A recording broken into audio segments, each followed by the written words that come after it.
Hi, I'm Cheryl with Hirsch Parent Coaching. Today I've decided to focus on one tool, one tip for us, and this is have family meetings. I think this is a really important thing for families to do, even if you don't have children. I think these type of check-ins with your significant other can be really crucial to finding that special time to check in, catch up, and also problem solve if there are things that need to be worked out, especially in the family. During COVID, I know it's especially hard. We often do check-ins individually, but when we have a family, I think it's nice for everyone to hear the check-in, how the individual is doing, but also as a family. Where are we as a family? What is working? What needs improvement? And also, let's figure out how to get there. So when you are working with kids and getting their input, it can be very, very empowering for them. And I have to say, kids are great problem solvers, and oftentimes they can think of things that we don't think of. And when we get their buy-in and they share their solutions to a family situation, it's more likely to actually have positive results because they're the ones that might have come up with the answer. Instead of how we often typically can do, impose. And we're the parents, we know it's best, this is how we're doing things. Well, I don't know about you, but even in a work situation, when someone comes and dictates things to me, I sometimes don't respond very well. However, when we have a say in what transpires and have our input, we usually react differently. However, I do want to stress, parents, you are the boss. This is not a complete democracy. However, because you do know what's right and what's wrong and what's safe.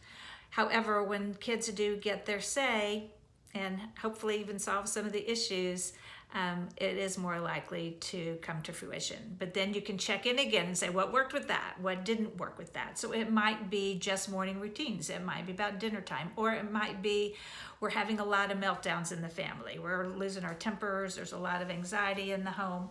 How can we work on that? What can we do together?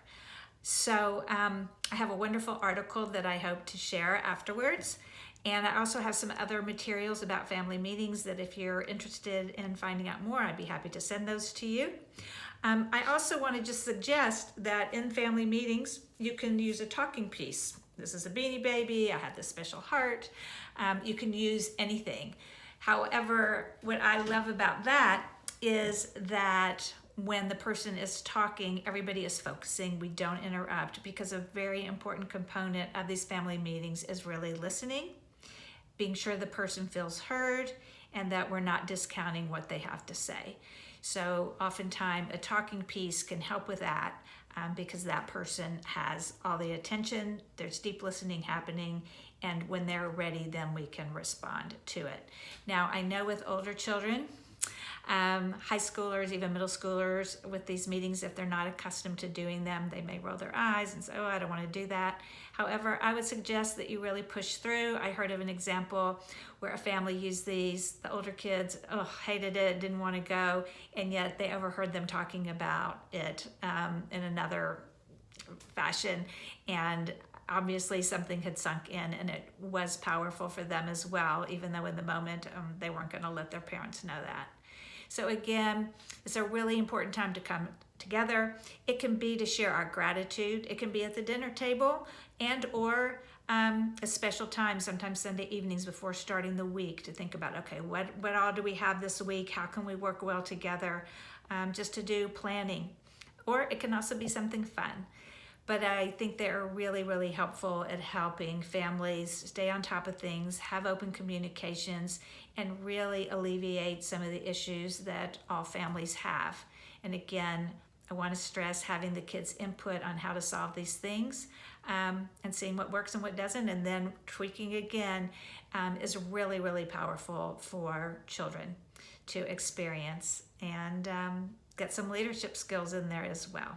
So if you have any questions, I'm happy to answer them. And again, I'll be posting an article about family meetings that I thought was really wonderful. And if you have a desire to have more information about this, I have some more that I can offer you. So thank you so much, and can't wait to hear, do you have family meetings? Have you had them before? Would love to hear about it in the comments. Thank you.